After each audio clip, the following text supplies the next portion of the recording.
Well, first off, it is really good to see you guys, even if it is in squares, Maria. I've been seeing you guys and talking to basketball. We're excited. We're excited about getting to play basketball and this upcoming season. And I understand we still have to be flexible, and we have to be able to pivot at any moment. But we've had good practices. We have had a lot of energy, a lot of enthusiasm. Our players have been really positive throughout this time. They seem pretty eager to take the court against an opponent. So, like I said, I'm thrilled. I love the way this team is shaping up, and excited to see what we can do. All right, we'll take questions. We'll start with Rick. Hey, Kellie. It's afternoon. Good afternoon now. Kellie, talk about the uncertainty of what things might look like inside Thompson Bowling Arena this year. I'm sure it's a day by day and a week by week thing as you try to find out how things are going to go.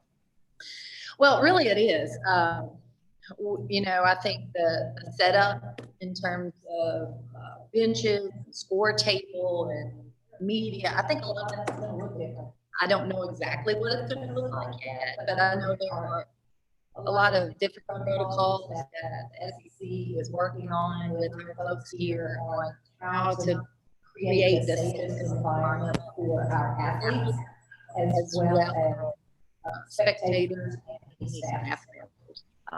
But the way I think the court's still going to be the same. So when we're out there, hopefully things will go pretty clearly for our players. And we may have to do that one over, Kellie, but Eric, are you getting that message from everyone about the echo with Kellie's microphone and what we're getting across here on the Zoom? Yes, I'm hearing that now.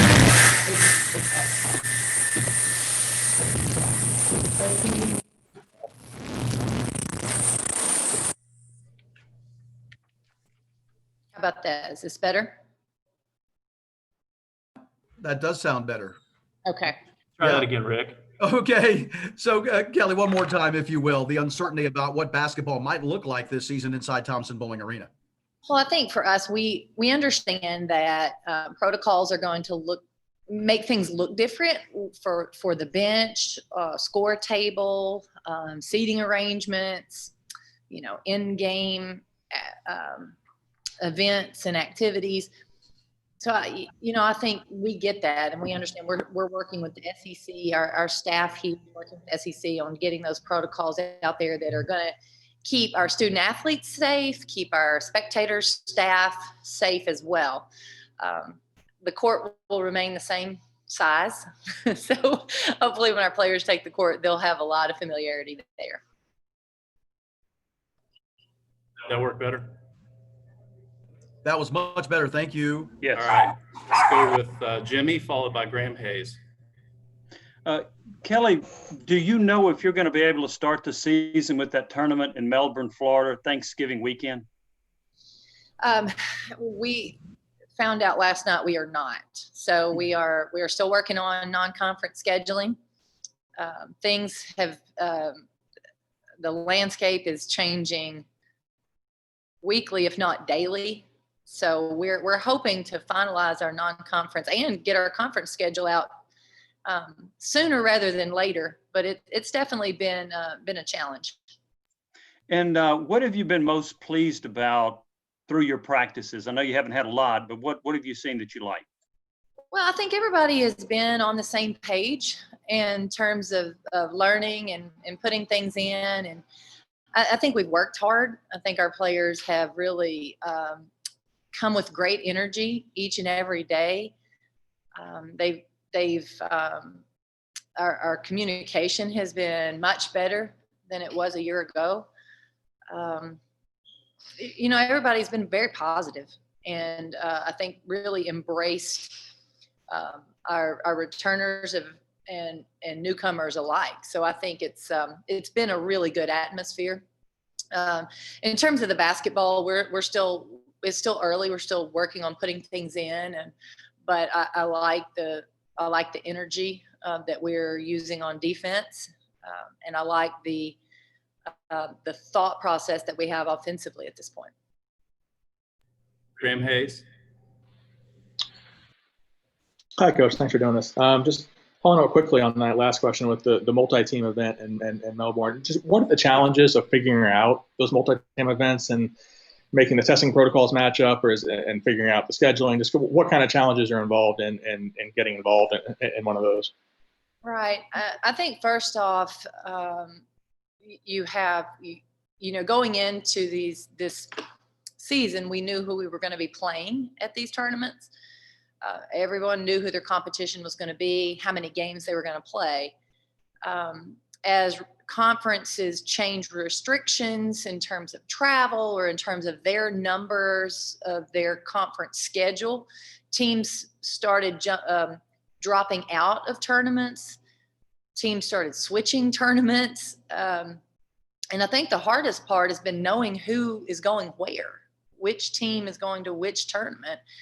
And, you know, we're trying to make sure that our schedule is solid and that we're getting the competition that we need to get.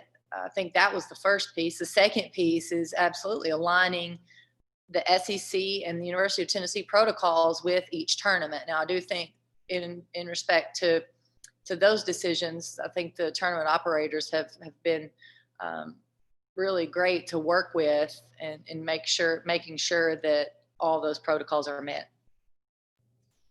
All right, next we'll go with Gustavo, followed by Jordan and Vince. Kellie, UConn seems to be, I think, confirmed. I saw in their website, you know, have you talked to Jima about this game? You know, if there's still going to be the UConn Lady Vols matchup?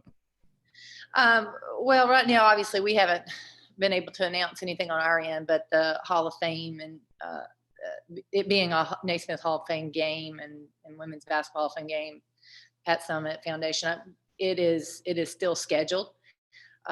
Still scheduled for January 21st. I have not had conversations with them, but I know the administration for both schools as well as folks in those for those parties have been in touch. And how are you able to communicate? You know, if you communicate with your players during the off season, how are you able to keep them engaged during this tough times?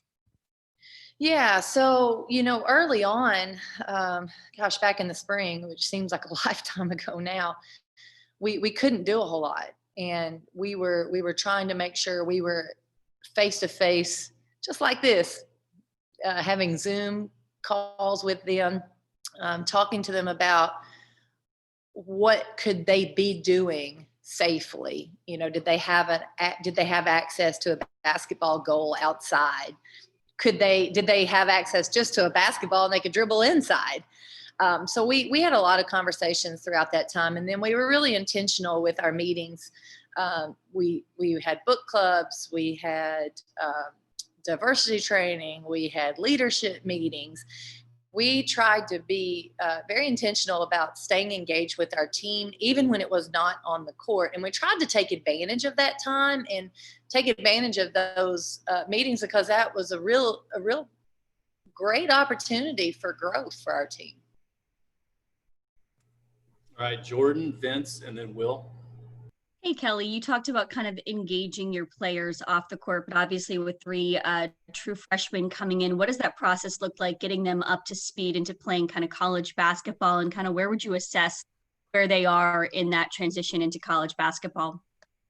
Well, I think we weren't able to get them here as early as normal. Typically, they would have been here towards the end of May. It was several weeks later that we got them on campus, but we've been able to work with them first in one-on-one settings, and then in small groups, and then as a team. So I think right now they're pretty comfortable with what we're doing. You know, I think they're pretty excited about coming to practice every day and getting better. I think they have picked things up very quickly. The only thing that they're missing at this point is the experience, and they're not going to get that until they step out there in their first college game. So with where they're at right now, I've been really pleased. Kellie, back to this. Yes. Sorry, Eric. Back to the scheduling. How layered are your what if scenarios for games? I mean, how deep does that have to go, or do you just have to wait because even your contingency plans could change? Talk about that a little bit. Yeah, it is layered. And, we have, all right, let's have plan A. And then if this doesn't happen or fall through, what's our next option? And we've been, one of the things that we have to do is, as we're waiting on information, and that's been one of the hardest things for me, we're hurry up and wait. Hurry up and wait. We want it now, but we have to hurry up and wait until more information is had. And so as we are waiting on information to come across our desk and for us to find out some things, that's where you try to come up with your contingency plans and see, if we can't go to this tournament, or if this game falls through, then who are we going to slide in there? Can we slide a team in there? Who could that be? If they can go into this, or is it going to change and alter our game schedule? And we're also looking at strength of schedule as well. So trying to get comparable teams best we can. So it's definitely been, it's been a challenge. It's been a very complicated puzzle with moving parts. All right, Will, and then Nicholas Hill. As a first-year coach last season, as you were still evaluating your team, you tended to substitute in a lot of players. Do you still want to take that approach this season, especially with 5 newcomers and 2 new transfers, I guess, to try to get a fill? Yeah, I believe going into this season, I feel more comfortable with our depth. I like playing players. They come to practice every day. They want to play. And I think when they get out there and earn playing time, I want to reward them with that. So, in terms of having a pretty liberal substitution pattern, we want to do that. It has to make sense. But right now, I think just numbers-wise, we just have a little bit more depth. Nicholas? Yeah, obviously, you're one like senior and big-time return players from Rennia Davis. Just talk about her development through this offseason, and what is the main thing you're looking for her heading into this upcoming year? Well, I think, historically, one of the things that you can look at Rennia's performances and see how she has improved every year. And I think she had a really good junior campaign. And what we would like to do is build on that, for her to take a really good season and even improve that. And I think that's, finding a little bit more diversity in her game. She's worked a lot on her ball handling, and she can really shoot. She can really score. She's a great athlete. I've been impressed with her defense this preseason. I think she's done a really good job on the ball and off the ball. She's an excellent rebounder. I think she can continue to improve in almost all of those areas. And, being Rennia, we just want her to be Rennia and just find just small ways to be better each and every day. Jordan, and then Vince. Kellie, you said earlier that you felt like the communication was improved kind of this off season. Do you feel like that's maybe a result of all of those Zoom calls and having to rely solely on, kind of the communication aspect rather than the teaching aspect of it? Yeah, so I really think that our communication has been better. And don't get me wrong, we're still working on it. It's still a work in progress. We want to continue to get better, but we are much improved in that area. I think it's 3 things. I think, one, we have worked so much off the court this summer. I think it is translating to the court. I think they understand how well they have to communicate to be successful. 2, I think our upperclassmen are just, they just have another year under their belt. They're a little bit more experienced. They're a little bit more confident. And when you have that confidence, it's easier to speak. It's easier to communicate on the court. And I think we're seeing that from them, which has been a really good positive.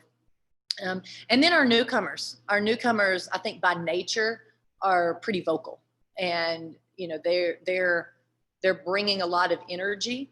And so I think it's been a wonderful addition to our team, not only X's and O's, but also just their personalities and how they blend and fit in with this group. Kellie, you may have touched on it a little bit there with your answer about the newcomers, but coaches often talk about the importance of chemistry. How would you assess where the chemistry is now compared to when you took over? I think right now it's been really good. You know, and don't get me wrong, it's not one of those things that you finally arrive, you check a box and you move on. It's constant. You have to work on it. And we do. We are very intentional about working on our team chemistry and finding ways to continue to build that confidence with each other. But I really like the way the vibe, it just feels good when you walk in. There's a really good feel. There's a great vibe to practice right now or to any of our meetings. You know, I think they're legitimately pulling for each other and understand how important that the teammate next to you is. You know, everybody has to be pulling in the right direction for us to do something special. You know, it's not 4 people. 4 people can't pull a team along. It's everybody. And I think they're really buying into that. Jimmy, Carolyn, and Will. Kellie, if you would, could you give us a thumbnail on the freshmen in the program? What you see, what you like out of each one? Yeah, absolutely. Tess Darby she is an excellent shooter and a really hard worker. She is one of those players that will ask a lot of questions because she just wants to get it right. And, you know, comes from a winning program, and I think we feel that from her. Destiny Salary, same thing in terms of coming from a winning program. She brings a lot of energy, a lot of personality, which I think is just as important as any basketball skill she can bring. But right now on the court, she's doing a really good job handling the ball. She's doing a job getting to the basket and knocking down shots too. So we've really liked seeing her development this preseason. Marta Suarez is very dynamic. She has a wide skill set. She can play several positions. You know, she's got a little baller in her, and you know, is really fun to watch because she can make plays. Carolyn. Hi, Kellie. Good to see you. Can't wait to see you in person. I hope that happens soon. But 2 of your freshmen, I want to start with Jordan Horsten and Tamari Key from last year. And where have you seen their improvement growing coming into this season? We'll start with Jordan. I feel like her maturity level has been raised. I think she is already more consistent in coming up and showing up at practice, doing what she needs to do to be successful. She looks amazing right now. I mean, she looks the part. She walks out on the court. She's bigger and stronger than everybody. And I think what we're trying to work on is let's now translate that into your aggressiveness at the basket. You know, she's knocking down shots. She's getting to the basket. So her strength and size right now could allow her to play more powerfully this season.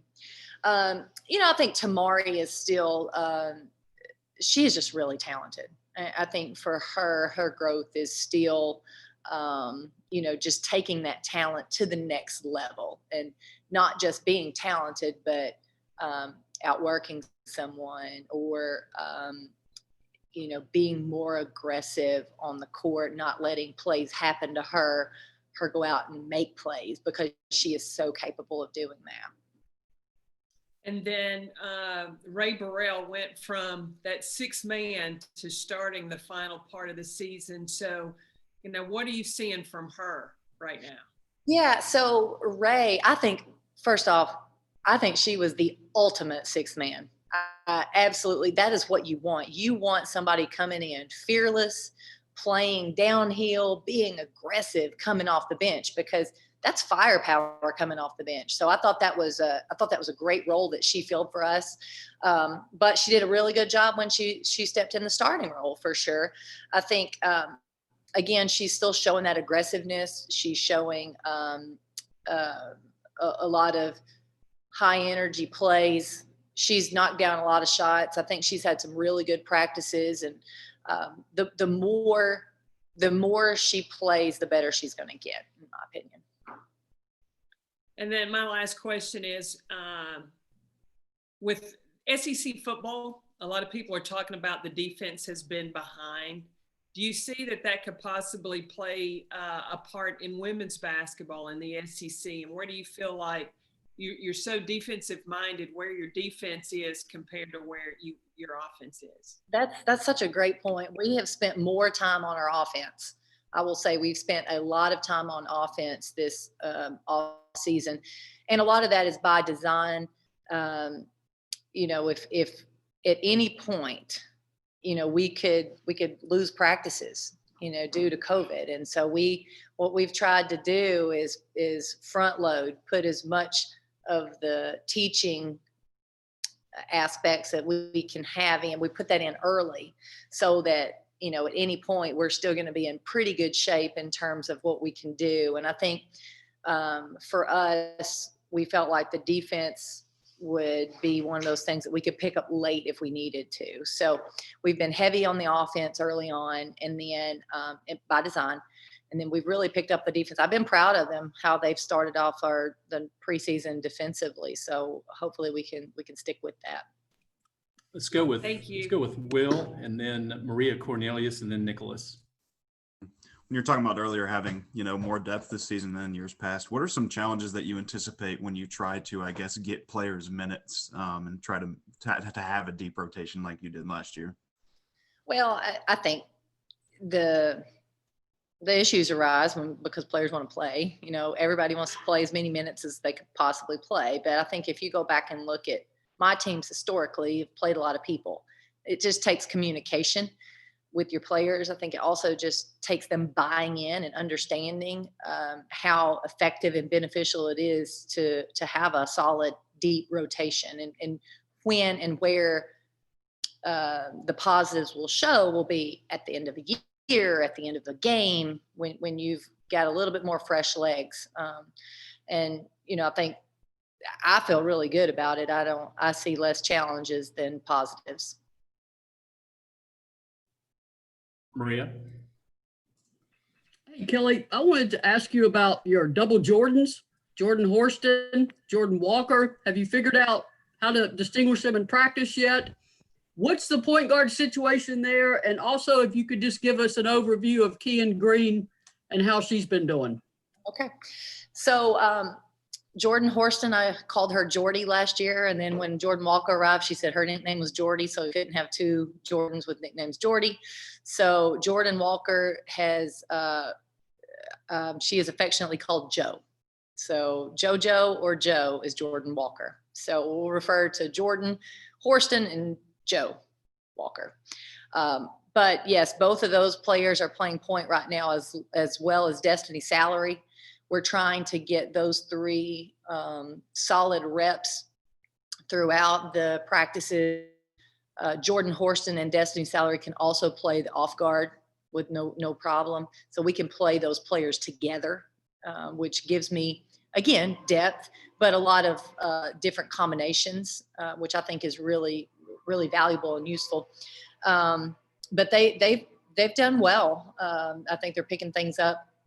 I've really been impressed with Destiny Salary and Jordan Walker walking in and stepping up, being vocal, asking questions, getting things right, being aggressive.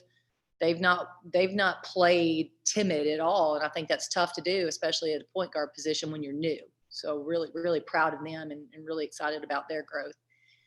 Kean Green has made a big impact on our team already. She comes in with great maturity, great leadership, unbelievable work ethic on the court. I think she took 4 charges in one practice.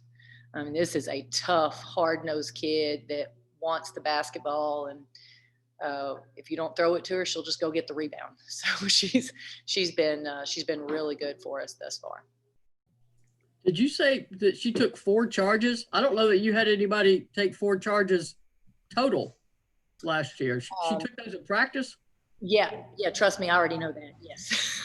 So, yes, that's why I'm making note of that. 4 in one practice. It's pretty impressive. Nicholas, Graham, and Jimmy. Yeah, Coach. So the other night, your team had a roundtable discussing social issues with UTPD and Knoxville PD. Just talk about how that came about and what did your team gain out of it? Well, we are having ongoing diversity, inclusion, equality discussions, and we are consistently having conversations with our team to educate, to find our voice, and to also find where we can make a difference, where our team and as a whole can make a difference. So we have different discussions every couple of weeks, and we were very fortunate to have Chief Lane, one of his officers, Officer Bomar, and then a local police officer, Clemens, come and answer questions from our group. It was very insightful, and I think that our players have I think they really appreciated their time and also their experience, and just sharing a different lens on what's going on in the world. Go ahead and go to Jimmy. I see Graham, you lowered your hand. If you want to ask a question, go ahead and raise that again for me, please. Jimmy? Kellie, how important is it for this team to get consistent low post scoring, and do you think you're capable of that? We're definitely capable. I think the consistency was lacking last year. We would have a game where we really scored underneath, and then maybe have a couple games where we didn't. We're talented enough, and I think we've got the personnel to do it. I think for us, for our offense to be as good as it can possibly be, we need great balance with not just interior scoring, but in scoring in the paint, off the dribble, scoring behind the three-point line, scoring in transition, scoring at the free throw line. So I think we want to be able to put points on the board in a variety of ways. Obviously, low post work will be part of that. Vince, and then Maria. Kellie, have you guys talked about as a team any plans for election day or even early voting, anything organized within your team that you can share? Yes, we have.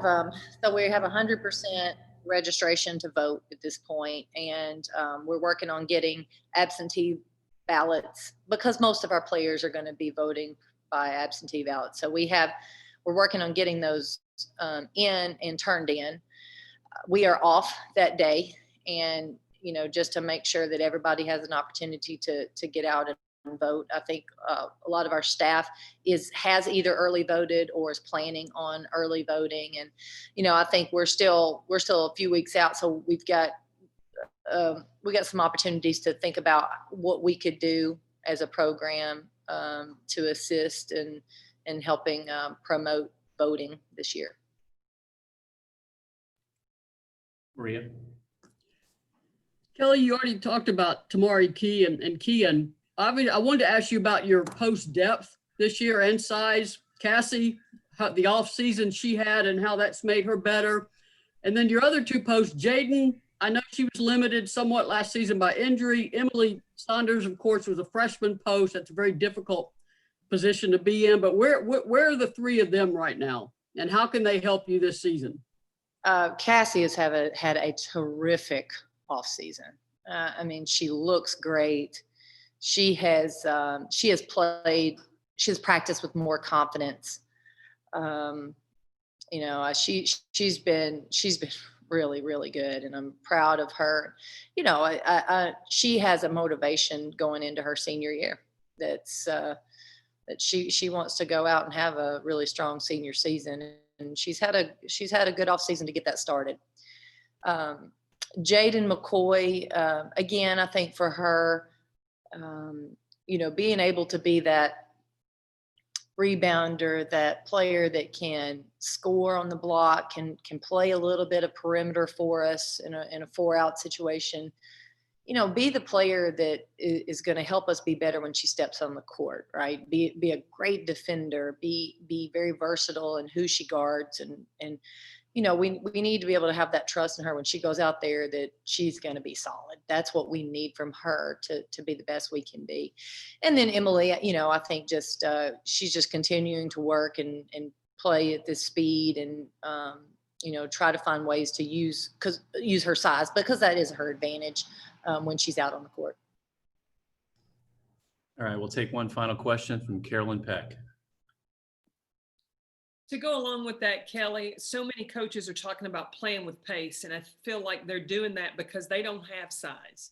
You have size. So at what tempo do you want to see your team play this season? Well, I want to play with pace too. And because the great thing is my size is mobile. I mean, they can go. And so, Cassie is flying down the court. Tamari Key can really run. Key and Green is as fast as about any guard we have. So I think we've got some speed in the interior. So just because we're big, that doesn't mean we want to play slow. We still want to get up and down the court. Tamari Key, if she runs the floor well and she beats a post down the court, guards are going to struggle guarding her at the basket if there's a mismatch in transition. So we want to try to take advantage of that. And our guards will push the ball. They'll push the ball. So there will be some opportunities for our post players that they'll get down the court. And I think they will. All right, Coach, thank you for joining us. Thank you, guys. You'll have a great day. We'll have Renee